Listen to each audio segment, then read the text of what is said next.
Tu as vécu toute ta vie en croyant que le monde qui t'entoure est réel, que tes sens te révèlent la vérité, que les lois du temps, de l'espace et de la matière sont inébranlables.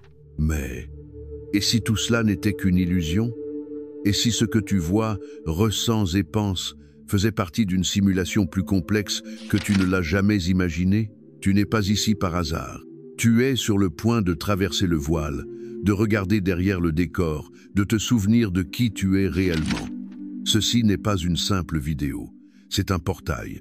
Et une fois que tu l'auras franchi, tu ne pourras plus jamais voir le monde de la même manière. La question n'est pas de savoir si tu vis dans une simulation. La véritable question est, es-tu prêt à en sortir?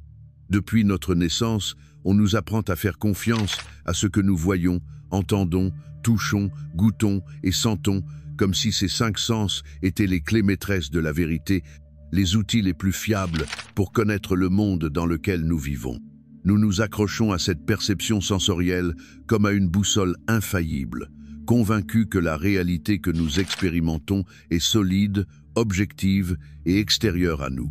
Pourtant, une vérité plus profonde a été pressentie par beaucoup au fil de l'histoire. Tout ce que nous captons par nos sens n'est qu'une représentation partielle et déformée de ce qui est réellement. Le monde physique que nous percevons est en réalité une projection, un miroir fragmenté d'une conscience infiniment plus vaste, une scène qui sert d'écran aux interprétations internes que nous faisons de l'univers. Quand nous contemplons un paysage, le visage d'un être cher ou même notre propre reflet dans le miroir, nous croyons être face à la réalité elle-même. Mais ce que nous voyons est le résultat d'un processus interne. Une interprétation construite par notre cerveau à partir de stimuli que nos sens perçoivent de manière limitée. Ce que nous appelons couleurs, sons ou formes ne sont pas des propriétés intrinsèques des objets, mais des étiquettes mentales, des codifications que notre conscience utilise pour donner un sens au monde. Nos yeux ne voient pas directement les objets. Ils transforment la lumière réfléchie en signaux électriques qui sont envoyés au cerveau, où l'image que nous croyons voir est générée. De manière similaire, les sons n'existent pas en tant que tels. Ce sont des vibrations que nos oreilles traduisent en impulsions nerveuses interprétées par l'esprit. Ainsi, la réalité que nous croyons vivre n'est pas une expérience directe du monde extérieur, mais une simulation générée en nous. Comprendre cela ne transforme pas seulement notre rapport à l'existence. Cela ouvre aussi une faille dans la structure apparente du réel. Car si tout ce que nous expérimentons est une construction mentale, quelle est alors la véritable nature de la réalité? Et dans quelle mesure pouvons-nous faire confiance à ce que nos sens nous montrent? Cette question est au cœur de nombreuses traditions mystiques et de systèmes philosophiques. Des anciens sages hindous qui parlaient de Maya comme du voile de l'illusion, jusqu'aux physiciens contemporains qui explorent la possibilité que nous vivions dans une simulation, l'idée que le visible n'est qu'une couche superficielle de l'existence est une constante qui traverse les cultures et les époques. Lorsque nous dormons et rêvons, nous doutons rarement de la réalité du rêve pendant que nous le vivons. Dans ce monde onirique, les lois de l'espace et du temps peuvent être totalement différentes de celles que nous connaissons, et pourtant, tout semble aussi réel que notre vie éveillée. Ce n'est qu'en nous réveillant que nous comprenons qu'il s'agissait d'une création mentale. De façon analogue, la vie que nous considérons maintenant comme réelle pourrait aussi être un rêve soutenu par une conscience plus vaste, une représentation que nous n'avons pas encore appris à remettre en question. S'éveiller, dans ce contexte, ne signifie pas ouvrir les yeux sur le monde physique, mais ouvrir les yeux de l'âme à la vérité qui se cache derrière les apparences.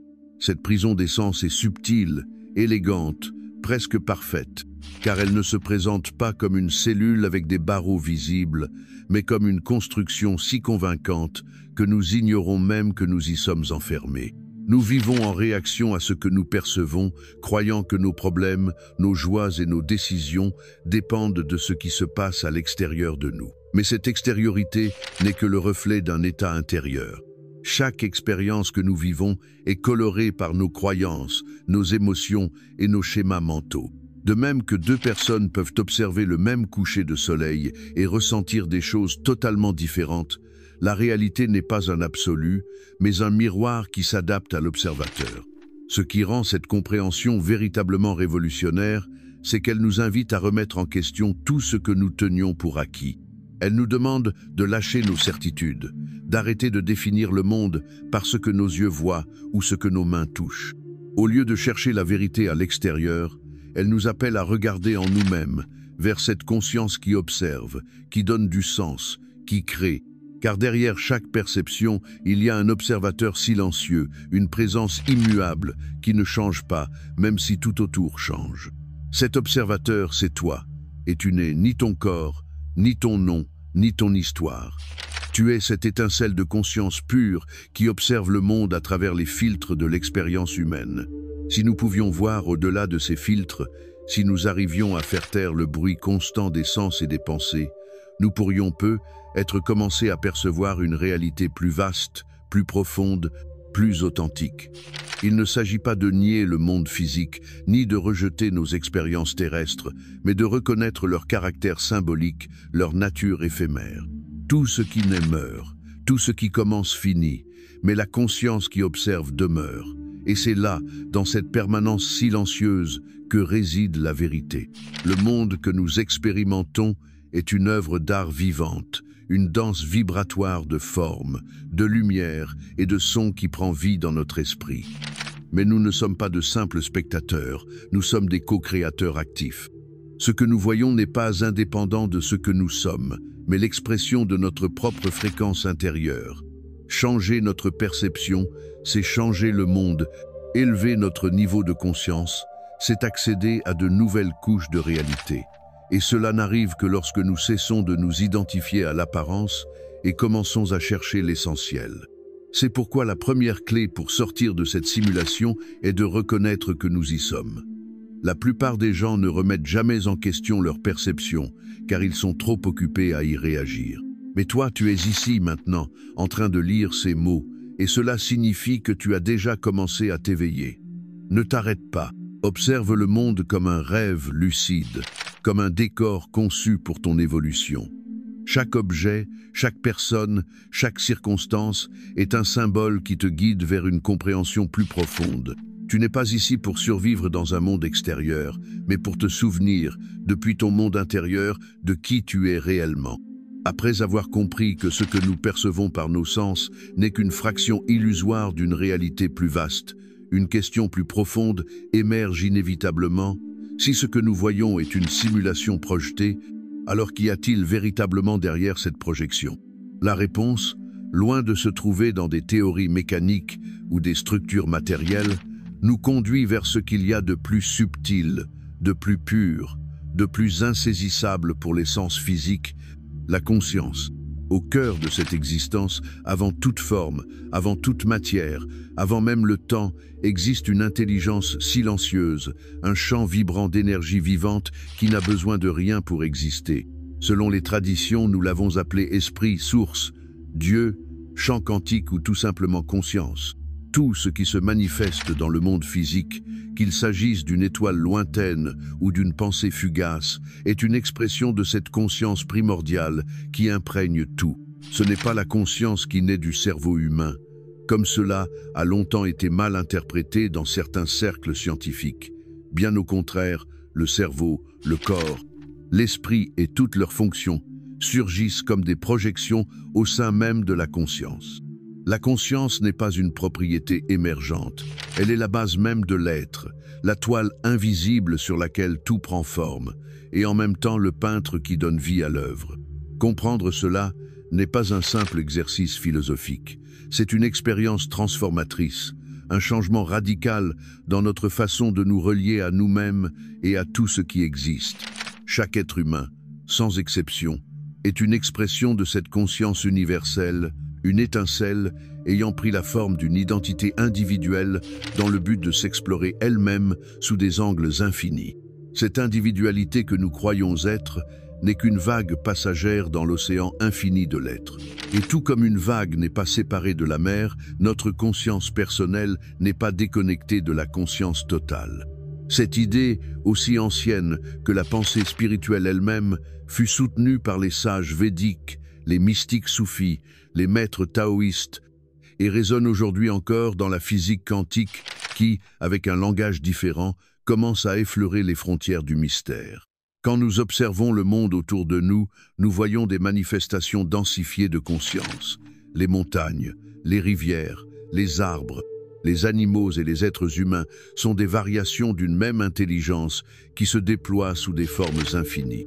Mais il n'y a pas que le physique qui en est une expression. Les pensées, les émotions, les intuitions, les rêves et les visions sont eux aussi des mouvements internes issus de cette même source. Même nos crises, nos pertes et nos quêtes font partie de cette danse de la conscience qui se meut pour elle-même, en elle-même et à travers elle-même. Ce qui se passe, c'est que nous sommes immergés dans un champ intelligent qui s'expérimente à travers nos vies individuelles. Chacun de nous est un point focal de cette conscience totale, observant le monde depuis un angle unique. Mais la sublime paradoxalité, c'est que, bien que nous paraissions tous différents, séparés, déconnectés, au fond, nous partageons un même noyau. Cela signifie que l'autre, aussi éloigné qu'il puisse paraître, n'est pas un autre absolu, mais une extension du même être qui vit en toi. Cette compréhension n'est pas seulement spirituelle, elle est profondément pratique, car elle transforme notre manière d'entrer en relation avec le monde, avec les autres et avec nous-mêmes.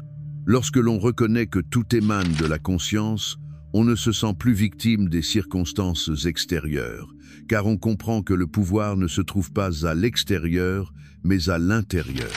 Tout ce qui se manifeste dans ta réalité répond à la fréquence de ta conscience, à l'état intérieur depuis lequel tu regardes, penses et ressens. Ainsi, ce n'est pas le monde qui détermine ton état intérieur, mais ton état intérieur qui façonne la manière dont tu expérimentes le monde. Cette vérité, lorsqu'elle est vécue pleinement, devient liberté, car elle te rappelle que tu peux transformer ta vie non pas en changeant le monde extérieur par la force, mais en transformant ton monde intérieur. La conscience, dans son état pur, n'est soumise ni au temps ni à l'espace. Elle ne vieillit pas, ne change pas, ne se brise pas. Elle est au-delà de tout commencement et de toute fin. Ton corps changera, tes pensées évolueront, tes émotions passeront, mais cette conscience qui observe tout cela demeure immuable, silencieuse, témoin éternel de toutes tes expériences. Ce que tu es véritablement ne peut pas mourir, car cela n'est jamais né. Et c'est à partir de cet espace que tu peux commencer à te reconnecter à ton véritable pouvoir, à ton essence spirituelle, au-delà des rôles, au-delà du nom, au-delà de l'histoire. Accepter que la conscience soit l'origine ne signifie pas nier le monde physique, mais le replacer à sa juste place. Il ne s'agit pas de rejeter la vie, mais de la vivre avec un regard neuf, avec la sagesse de comprendre que chaque expérience est une création éphémère au sein d'un champ éternel. C'est vivre avec la certitude que ce que nous voyons à l'extérieur est le reflet de ce que nous portons à l'intérieur. C'est cesser de chercher le divin dans les temples, dans les dogmes ou dans les autorités extérieures et commencer à le ressentir dans le battement même de ton cœur, dans le souffle qui te soutient, dans le silence qui habite derrière chaque pensée. Lorsque tu t'éveilles à cette vérité, tu commences à percevoir le monde comme un symbole vivant, une métaphore riche de signification qui ne se déploie pas pour t'enfermer, mais pour t'inviter à te souvenir de qui tu es. Tout ce qui entre dans ta vie a un sens sur ce chemin de retour vers la source. Chaque rencontre, chaque défi, chaque instant de plénitude ou de vide contient une clé qui te ramène au centre. Mais cela n'est possible que si tu acceptes de regarder au-delà de la forme, au-delà du jugement, au-delà de la peur. La conscience, alors, n'est pas quelque chose que tu dois atteindre. Tu n'as pas besoin d'aller la chercher, car elle est déjà ici, maintenant, dans cet instant, dans cette respiration, dans ce silence entre les mots. C'est toi, tu l'as toujours été. Tu dois seulement te souvenir. Et ce souvenir n'est pas mental, ce n'est pas une idée, c'est une vibration, une ouverture, une reconnaissance qui surgit lorsque tu lâches le contrôle et que tu te permets simplement d'être. Ainsi, pas à pas, tu commences à dissoudre l'illusion de la séparation et à habiter l'unité. Tu réalises que tu n'es pas prisonnier de la réalité, mais que tu es la réalité elle-même qui s'observe depuis différents points de vue. Tu n'es plus un fragment égaré cherchant son origine. Tu es l'origine, jouant à oublier pour mieux se souvenir. Et ce jeu, aussi complexe ou douloureux puisse-t-il paraître parfois, est sacré. Car chaque pas que tu fais vers la conscience est un pas que la conscience fait vers elle-même. Une fois que nous commençons à pressentir que la réalité que nous percevons n'est qu'une projection intérieure, une création issue des replis invisibles de notre conscience, il devient inévitable de s'interroger sur le fonctionnement de cette machinerie subtile, de ce réseau intelligent qui donne forme à ce que nous appelons la vie. Comprendre le fonctionnement de cette simulation n'est pas simplement un acte de curiosité métaphysique, c'est une voie directe pour reprendre le contrôle créatif de notre expérience et nous libérer des chaînes invisibles de l'automatisme. Car si nous sommes réellement co-créateurs de ce monde, alors chaque pensée, chaque émotion, chaque intention agit comme un code sacré qui active des itinéraires précis dans la matrice que nous habitons. La réalité, dans sa forme la plus pure, n'est pas quelque chose de fixe ou d'extérieur qui se produit sans notre intervention. C'est un champ dynamique, sensible et réceptif qui répond avec précision à nos vibrations intérieures. Elle fonctionne comme un miroir quantique qui ne se contente pas de refléter ce que nous sommes, mais qui se reconfigure activement en fonction de la fréquence avec laquelle nous l'observons. De la même manière qu'une onde sonore peut modifier le motif de particules sur une surface vibrante, nos émotions et nos pensées sont des vibrations qui organisent la substance subtile de l'univers en forme visible. Ce principe a été exprimé de diverses manières à travers l'histoire. Ce qui est en haut est comme ce qui est en bas. Là où va ton attention, l'énergie coule. Le semblable attire le semblable. Tous ces énoncés pointent vers une même vérité. Ce que nous portons à l'intérieur détermine ce que nous vivons à l'extérieur. Il ne faut pas comprendre cela comme une simple métaphore poétique ou une affirmation optimiste sans fondement. La physique quantique a déjà démontré que la matière n'est pas une entité solide et immuable, mais un champ de possibilités latentes qui ne s'actualise que lorsqu'il est observé. L'observateur n'est pas un élément passif, mais un agent qui effondre l'indétermination en une forme définie. Autrement dit, la réalité ne se manifeste pleinement que lorsque la conscience la focalise, et ce qui se manifeste dépendra de la qualité, de l'intention et de la vibration de cette conscience. Cela signifie que l'esprit, loin d'être un simple spectateur du monde, est un acteur actif dans la création de chaque circonstance que nous vivons. Imagine un instant que tu es dans un jeu vidéo très avancé, dans lequel tu n'es pas seulement le joueur, mais aussi le programmeur. Chaque décision que tu prends, chaque état émotionnel que tu vis, agit comme un code que tu introduis dans le système et qui génère des réponses dans l'environnement. Lorsque tu vis dans la plainte, dans la culpabilité, dans la dévalorisation ou dans la peur, tu envoies des signaux à cette matrice qui reconfigure le jeu en fonction de ses vibrations. Le monde commence alors à te présenter des scénarios qui valident ces croyances, car le système ne fait pas la différence entre ce que tu désires et ce que tu crains. Il reproduit simplement ce à quoi tu donnes le plus d'énergie. En revanche, lorsque tu vibres en gratitude, en amour, en confiance et en expansion, ce même système s'ajuste et commence à ouvrir des chemins qui résonnent avec ton nouvel état intérieur. Cela explique pourquoi, si souvent, les changements extérieurs semblent surgir à la suite d'un changement profond en nous. Ce n'est pas un hasard si les grands tournants de la vie se produisent lorsque nous lâchons de vieilles croyances, pardonnons des blessures passées ou nous abandonnons avec foi à une nouvelle vision. En réalité, dans ces moments, nous réécrivons le code interne avec lequel nous interagissons avec la simulation. La matrice répond avec une précision parfaite, non pas par caprice, mais par résonance. Ce qui vibre attire, ce qui est focalisé s'amplifie. Cette loi n'est pas morale, elle ne récompense ni ne punit, elle reflète simplement. Or, beaucoup se demandent pourquoi, si ce pouvoir de création est si puissant, nous n'arrivons pas à manifester facilement ce que nous désirons. La réponse réside dans la cohérence. La simulation ne répond pas à ce que nous pensons en surface, mais à la vibration globale de notre être. Tu peux répéter des affirmations positives toute la journée, mais si au fond de toi tu ressens encore la peur, le manque ou l'indignité, c'est cela que l'univers reflètera. C'est pourquoi il est si important non seulement de changer l'esprit rationnel, mais aussi de transformer l'émotion, de guérir le corps, d'élever l'esprit.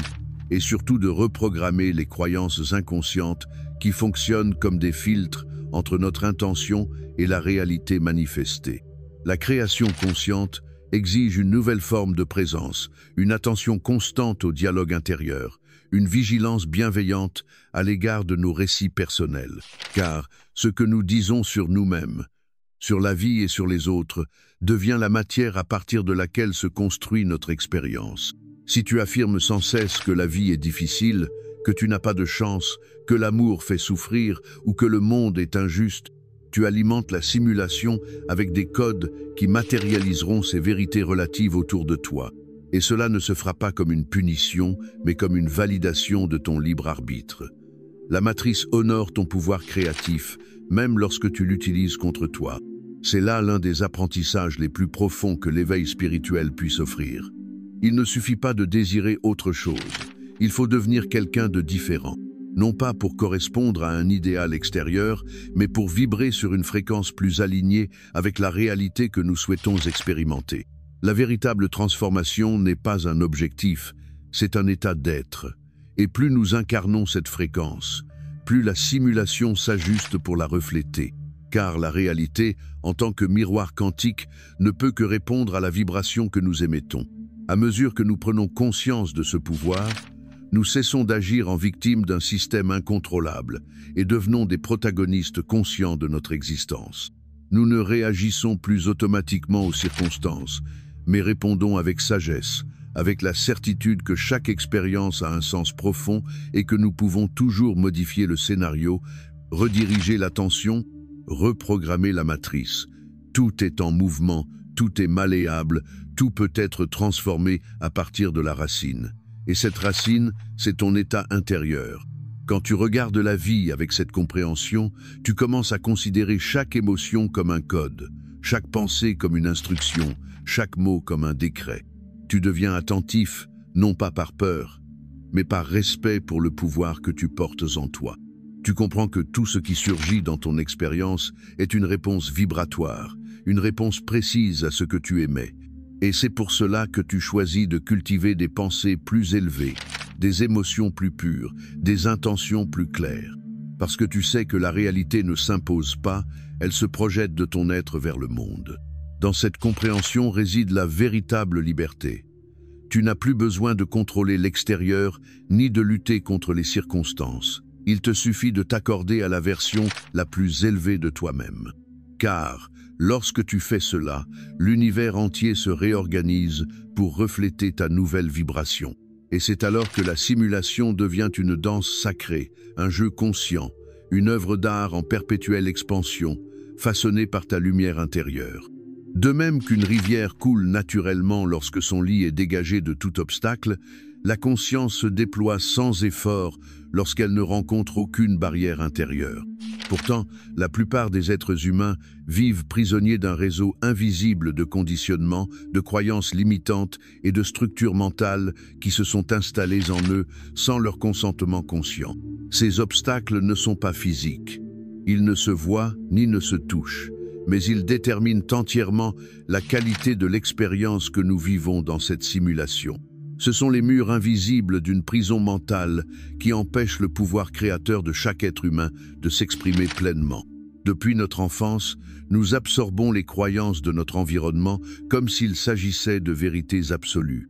La famille, l'école, la religion, les médias et la société dans son ensemble agissent comme des programmeurs qui nous enseignent comment penser, comment nous comporter, ce qu'il faut craindre et ce qu'il faut désirer. Cette programmation s'installe dans le subconscient, ce territoire caché de l'esprit qui dirige plus de 90% de nos actions, de nos émotions et de nos décisions, souvent à notre insu. Une personne peut répéter des affirmations positives chaque matin. Mais si, dans son subconscient, existe la croyance qu'elle ne mérite pas d'être heureuse, cette croyance sabotera toute tentative de changement. L'univers, en tant que matrice sensible, ne répond pas à ce que nous disons, mais à ce que nous croyons véritablement, à ce que nous ressentons comme vrai dans les profondeurs de notre être. L'une des croyances limitantes les plus répandues est celle de la séparation. Nous croyons être déconnectés de la source, des autres et de notre véritable essence.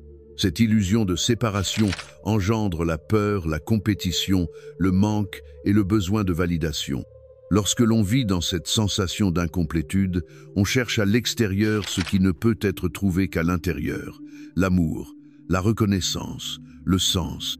Ainsi naît le cycle de l'insatisfaction constante qui caractérise la vie ordinaire. Car aucun accomplissement extérieur, aussi brillant soit-il, ne peut combler un vide né de la déconnexion avec son propre esprit. Et cette déconnexion est le noyau de la programmation qui soutient la simulation telle que la vit la majorité. Une réalité limitée, répétitive, où la souffrance est normalisée et où la peur devient le moteur de l'action. À la croyance en la séparation s'ajoutent d'autres idées profondément ancrées. La rareté, la culpabilité, la nécessité de l'effort constant pour mériter et la conviction que nous sommes à la merci d'un monde incontrôlable. Ces idées ne sont presque jamais remises en question, car elles ont été renforcées au fil des générations, mais chacune agit comme un code limitant les types d'expériences que nous pouvons manifester. Si tu crois que l'argent est rare, difficile à obtenir et réservé à quelques-uns, cela deviendra ta réalité. Si tu crois que l'amour véritable n'existe pas ou finit toujours par faire souffrir, ce sera l'expérience que la simulation te renverra. Non pas parce que la réalité est cruelle, mais parce que la conscience qui projette ton monde s'adapte fidèlement à la configuration intérieure que tu portes. Ce conditionnement collectif se maintient à travers des accords inconscients que nous partageons en tant que société. Le rêve du monde, comme l'ont appelé certains sages, est un récit commun dans lequel nous sommes assignés à des rôles, à des objectifs et à des règles que nous n'avons jamais consciemment choisis. Grandir dans ce rêve signifie apprendre que certaines choses sont possibles et d'autres non, que la sécurité se trouve dans la conformité et que remettre en question la norme est dangereux. La simulation se nourrit de ce consensus et elle ne commence à se transformer que lorsqu'une conscience individuelle ose le briser. Cela ne se fait pas par une rébellion extérieure, mais par un éveil intérieur profond qui dissout les structures mentales à leurs racines. Le problème des croyances limitantes, c'est qu'elles ne façonnent pas seulement notre expérience, elles déforment aussi notre perception. Si tu crois ne pas avoir de valeur, tu interpréteras chaque rejet comme une preuve de ton insuffisance, et non comme une opportunité de te réaligner avec quelque chose de plus juste. Si tu crois que la vie est un combat, chaque difficulté deviendra un ennemi qui renforce ta programmation. Ainsi, le cycle se perpétue. La croyance crée une expérience, et l'expérience confirme la croyance. Briser ce cercle demande bien plus que des pensées positives. Cela exige une reconfiguration profonde de ton champ énergétique, un nettoyage conscient de tes mémoires émotionnelles et une réelle disposition à lâcher ce qui est familier, même lorsque le familier est douloureux. Il est essentiel de comprendre que ces limitations ne nous ont pas été imposées avec malveillance. La plupart des programmes que nous habitons sont des héritages transmis par des personnes elles-mêmes prisonnières de leurs propres limitations. Parents, enseignants et figures d'autorité ont agi selon ce qu'ils savaient, et même s'ils ont parfois semé la peur ou la culpabilité, ils l'ont souvent fait en croyant bien faire. Se libérer de ces croyances limitantes ne signifie pas juger ceux qui nous les ont transmises, mais les transcender avec compassion, avec la certitude que, ce faisant, tu guéris aussi bien en arrière qu'en avant sur la ligne du temps de ton lignage et de ta société. L'un des outils les plus puissants pour détecter les croyances limitantes est l'observation intérieure constante. Écoute tes pensées lorsque tu fais face à un défi. Observe les phrases qui surgissent lorsque tu t'apprêtes à prendre une décision importante. Doutes-tu de toi? As-tu peur d'échouer? Ressens-tu que tu ne mérites pas ce que tu désires? Chacune de ces pensées est un indicateur clair de la programmation encore active en toi. Et une fois détectée, tu peux commencer à les remettre en question, à les désinstaller, à les remplacer par des affirmations plus en accord avec ta vérité profonde. Ce processus n'est pas instantané, mais chaque jour où tu choisis consciemment une nouvelle croyance, tu réécris le code avec lequel tu interagis avec la simulation. Il est aussi crucial d'éviter le piège du perfectionnisme spirituel. L'éveil ne signifie pas ne plus jamais avoir peur ou douter, mais apprendre à ne pas s'identifier à ces états. Cela signifie savoir observer ses pensées sans s'y laisser entraîner, ressentir ses émotions sans s'y réduire, accepter son humanité tout en reconnaissant sa divinité. Le chemin vers la libération des conditionnements est un voyage de patience, d'autocompassion et de courage. Et chaque pas, si petit soit-il, est un acte de pouvoir. La véritable libération survient lorsque tu reconnais qu'aucune croyance n'est plus forte que ta volonté de changer. Lorsque tu te souviens que tu n'es ni tes pensées, ni tes émotions, ni tes mémoires. Tu es la conscience qui les observe. Et depuis cette conscience, tu peux choisir de nouveaux chemins, ouvrir de nouvelles portes, créer de nouvelles réalités. Les croyances limitantes n'ont de pouvoir que si tu le leur accordes. En te retirant de ce jeu, tu libères de l'énergie, tu récupères des fragments de toi-même qui étaient piégés dans de vieilles histoires. Et cette énergie, une fois libérée, devient le carburant sacré pour manifester une vie plus alignée avec ton être véritable. De même que le soleil a toujours été là, même lorsqu'il est caché par les nuages, la conscience libre et illimitée a toujours été en toi. Tu n'as qu'à dissiper les voiles, à dissoudre les couches et à permettre à sa lumière de briller sans obstruction. Tu n'es pas ici pour répéter des programmes hérités. Tu es ici pour te souvenir que tu as le pouvoir de choisir. Tu es ici pour réécrire ton histoire, non pas depuis l'esprit qui a peur, mais depuis l'âme qui a confiance. C'est ton droit, ton pouvoir et ton destin. Savoir que nous habitons une simulation ne suffit pas à nous en libérer. La connaissance, si elle ne se transforme pas en expérience directe, demeure stérile, comme une graine qui n'a pas encore été semée. Une fois que nous prenons conscience que la réalité que nous percevons est une projection conditionnée par nos pensées, nos émotions et nos croyances, l'étape naturelle suivante consiste à appliquer cette compréhension à notre vie quotidienne.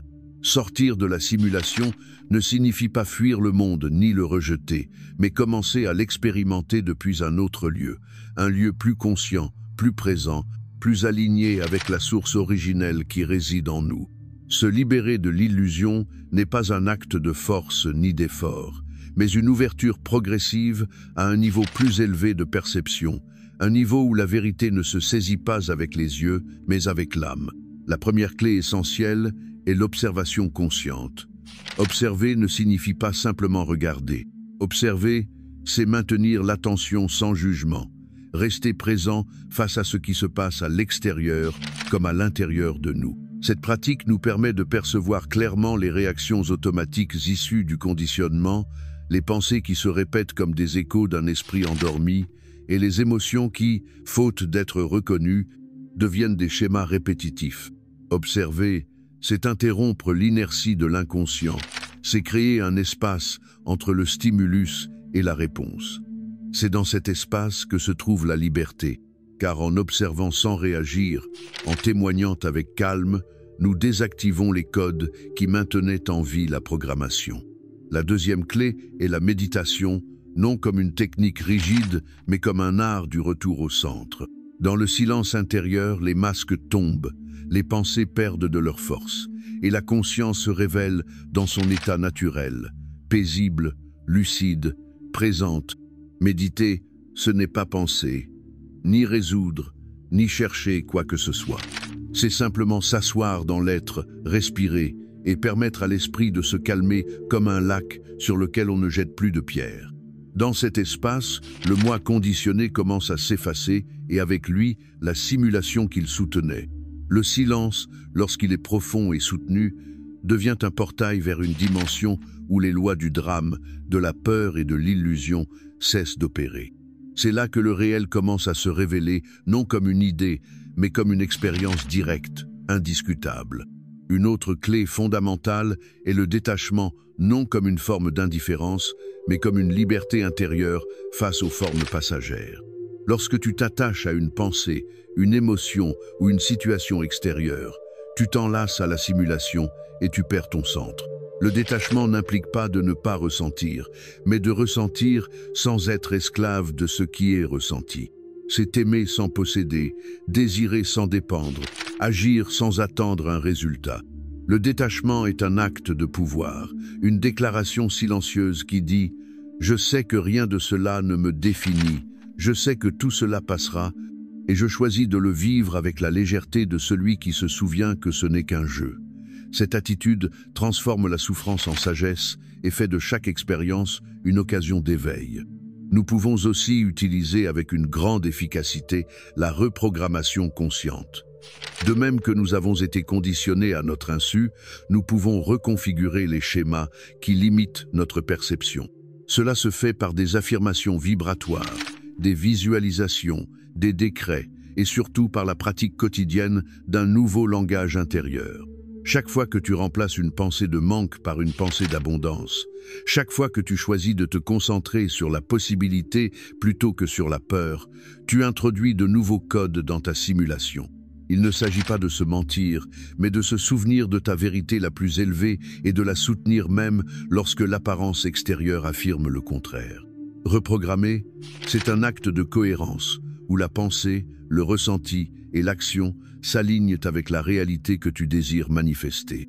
Une clé puissante, souvent sous-estimée, est la contemplation de la nature. Lorsque tu t'immerges dans une forêt, marches au bord de la mer ou observes simplement le ciel sans besoin de le comprendre, ta conscience s'élargit. La nature n'est pas piégée dans la simulation humaine.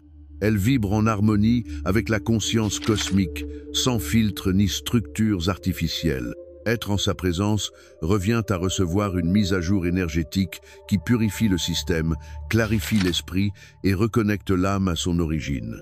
La beauté naturelle n'est pas seulement esthétique, c'est une vibration qui réveille de vieilles mémoires, qui active des codes dormants et qui te rappelle que toi aussi, tu fais partie de ce vaste tissu cosmique. La nature ne juge pas, n'exige rien, elle est simplement. Et dans son être, elle t'invite à te souvenir du tien. Une autre voie de sortie est l'art de l'inattendu, l'acte conscient de faire quelque chose de différent de l'habitude. La routine, lorsqu'elle devient mécanique, renforce la programmation de la simulation.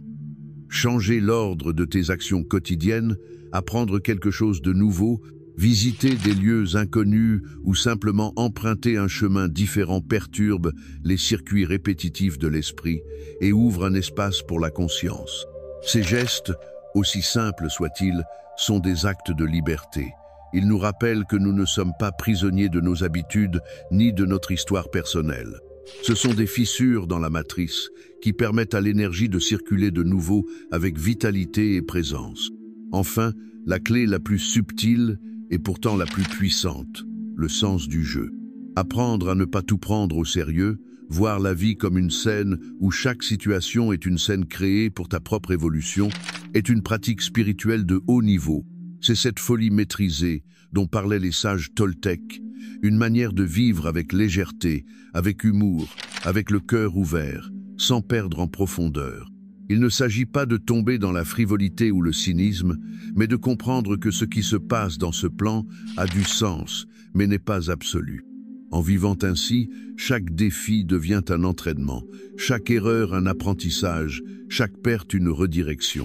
Tu es acteur, metteur en scène et scénariste de ton expérience, et tu peux modifier le récit à tout moment si tu le décides. Toutes ces clés ne sont pas des règles, ni des recettes infaillibles, mais des voies possibles vers un éveil plus lucide. Peu importe celle que tu choisis en premier, l'important est de commencer. Car chaque acte de conscience, aussi minime soit-il, a le pouvoir de fissurer le mirage et d'ouvrir une porte vers l'éternel. L'essentiel n'est pas la technique, mais l'intention. Si ton désir de te souvenir de qui tu es est sincère, la simulation commencera à s'affaiblir, et la lumière qui a toujours été là commencera à se révéler, comme un soleil qui n'avait jamais disparu, mais qui était simplement caché derrière un nuage passager. Tout ce que nous avons parcouru jusqu'ici nous mène à une seule et unique révélation. En chaque être humain réside une étincelle divine, une expression vivante de la conscience universelle à l'origine de tout. Nous ne sommes pas des entités séparées cherchant désespérément un sens dans un univers indifférent. Nous sommes l'univers en mouvement, s'explorant lui-même à travers nos formes, nos voix, nos expériences. Cette compréhension n'est ni une affirmation poétique, ni une simple métaphore spirituelle. C'est une vérité profonde qui, vécue depuis le cœur, transforme radicalement notre perception de ce que signifie exister. La divinité n'est pas quelque chose d'extérieur à atteindre. Elle ne se trouve ni dans des temples lointains, ni dans des doctrines sacrées, ni dans des êtres supérieurs habitant au-delà du ciel. La divinité réside en toi, non comme une présence occasionnelle, mais comme ton essence la plus pure. Tu es ce que tu recherches, ce que tu désires, ce que tu pries, mais tu as oublié.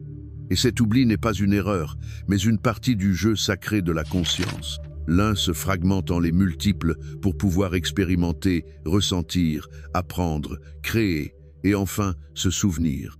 Car le retour à l'un n'est ni un voyage géographique, ni un mouvement physique, c'est une reconnaissance intérieure, un réveil de la mémoire spirituelle restée endormie sous des couches de conditionnement, de peur et d'apparence. Lorsque tu commences à te souvenir que toi et la source est une seule et même chose, quelque chose en toi se réorganise. La peur perd de sa force, car tu ne te sens plus séparé. La culpabilité s'efface, car tu comprends que tout ce qui a été vécu faisait partie de l'apprentissage. Le jugement disparaît, car tu reconnais que chaque être est une expression unique du même champ divin que tu habites. Cette conscience unificatrice n'efface pas ton individualité, elle l'éclaire. Tu n'es plus seulement un nom, une histoire ou une personnalité. Tu es une extension consciente de l'éternel, une goutte portant la saveur complète de l'océan dont elle provient. Ce retour à l'un n'est pas un acte mystique réservé à quelques êtres éveillés. C'est une possibilité offerte à quiconque ose regarder au-delà des apparences, au-delà des masques que la simulation impose. Tu n'as pas besoin d'être parfait pour t'éveiller. Tu n'as pas besoin d'avoir mené une vie irréprochable. Tu as simplement besoin d'être prêt à te tourner vers l'intérieur avec honnêteté, humilité et un désir sincère de te souvenir de qui tu es. Dès que cette intention naît en toi, l'univers entier conspire pour te ramener chez toi, non pas dans un lieu physique, mais dans un état de conscience où il n'existe plus de séparation entre toi et la totalité. Revenir à l'un, c'est vivre depuis l'unité et non depuis la division. C'est voir l'autre non comme un étranger, mais comme un autre toi-même. C'est agir depuis l'amour, non comme une émotion passagère, mais comme l'état naturel de l'être qui se souvient de son origine. L'amour, dans son expression la plus pure, ne pose pas de conditions, n'exige rien, n'attache pas, ne limite pas. L'amour voit, accepte et libère. Lorsque tu commences à aimer ainsi, non par obligation, mais parce que tu ne peux faire autrement, alors tu sais que tu as touché le cœur même de la conscience divine. Habiter cette divinité ne te sépare pas du monde, elle te permet de le traverser avec une profondeur renouvelée. Tu marches parmi les êtres non comme un sage distant, mais comme une présence vivante qui irradie la vérité sans avoir besoin de mots. Chaque geste, chaque regard, chaque silence devient un pont entre les dimensions, un rappel subtil que ce monde, bien qu'il semble solide, est tissé de fils invisibles de lumière. Et tu es l'un de ces fils. Lorsque tu vis depuis la conscience de ton origine divine, tu deviens un canal de guérison, non par ce que tu fais, mais par ce que tu es. Tu deviens un point d'harmonie dans un chant qui aspire à se souvenir de sa musique originelle. Beaucoup craignent cette reconnaissance, croyant que se reconnaître comme divin est un acte d'arrogance. Mais la véritable divinité ne s'impose pas, ne s'élève pas au-dessus des autres, ne se sépare pas. Elle est humble car elle sait que tout fait partie d'elle-même. Elle est silencieuse car elle n'a rien à prouver. Elle est aimante car elle se reconnaît en tout ce qui est. Être divin ne signifie pas être supérieur à quiconque. C'est savoir que personne ne t'est inférieur. C'est embrasser chaque partie de toi, même celle que tu as niée ou jugée, et les voir comme des expressions nécessaires d'un processus plus vaste. L'ombre, lorsqu'elle est vue depuis la lumière de l'être, devient un portail vers une conscience plus complète. Sur ce chemin du retour, tu reconnais aussi que l'illusion de la simulation a été un maître, que chaque douleur t'a poussé à regarder plus profondément, que chaque perte t'a vidé pour te permettre d'être rempli de vérité, que chaque obstacle fut un miroir révélant ce que tu n'avais pas encore voulu voir. Rien n'a été vain. Tout a servi le but de te rappeler ce que tu es. Même les moments les plus sombres faisaient partie du scénario parfait écrit par ton âme avant de s'incarner. Cette compréhension ne fait pas que guérir le passé, elle l'honore. Car dans une vision plus vaste, il n'y a jamais eu d'erreur, seulement des expériences. Pas de châtiment, seulement des leçons. Et ainsi, l'un qui un jour oublia son infinitude pour naître dans une forme humaine, commence à s'éveiller en toi. Tu n'as plus besoin de réponses extérieures, car tu as trouvé en toi la seule réponse qui compte véritablement. Tu es. Pas en tant qu'identité, ni en tant que personnalité, mais en tant que présence, en tant qu'être, en tant que lumière. Et depuis cette lumière, tu peux continuer à jouer ce jeu appelé vie, mais désormais les yeux ouverts, le cœur disponible, la conscience élargie. Il ne s'agit pas de fuir le monde, ni de le transcender comme s'il était une erreur. Il s'agit de l'habiter avec une conscience si pleine qu'elle le transforme de l'intérieur. La vraie spiritualité ne nous éloigne pas de la vie. Elle nous y plonge avec plus de lucidité, plus de compassion, plus d'engagement. Le retour à l'un n'efface pas l'individualité, il dissout l'illusion que nous sommes séparés du tout. En vérité, nous ne sommes jamais partis. Nous avons seulement oublié, et cet éveil est simplement le moment où nous nous souvenons que nous avons toujours été l'éternité jouant à être humaine. Alors regarde ton reflet, non pas avec les yeux du jugement, mais avec les yeux de l'âme. Regarde le monde autour de toi comme un rêve sacré, une danse de symboles qui te parle à chaque instant. Écoute le silence derrière chaque pensée, car c'est là que la vérité murmure. Et lorsque le doute revient, lorsque la peur ou la confusion refont surface car elles reviendront, souviens-toi de ceci, tu n'es pas seul, tu ne l'as jamais été. La lumière qui t'a créé te soutient, te guide et t'habite. Et cette lumière, c'est toi. Merci d'avoir parcouru ce voyage. Maintenant que tu sais que tu vis dans une simulation, tu sais aussi que tu peux la transformer. Tu n'as pas besoin de tout changer d'un coup. Il suffit de commencer à regarder le monde depuis un autre lieu, le lieu de l'être. L'endroit où tout est possible, l'endroit où tu es, tout simplement.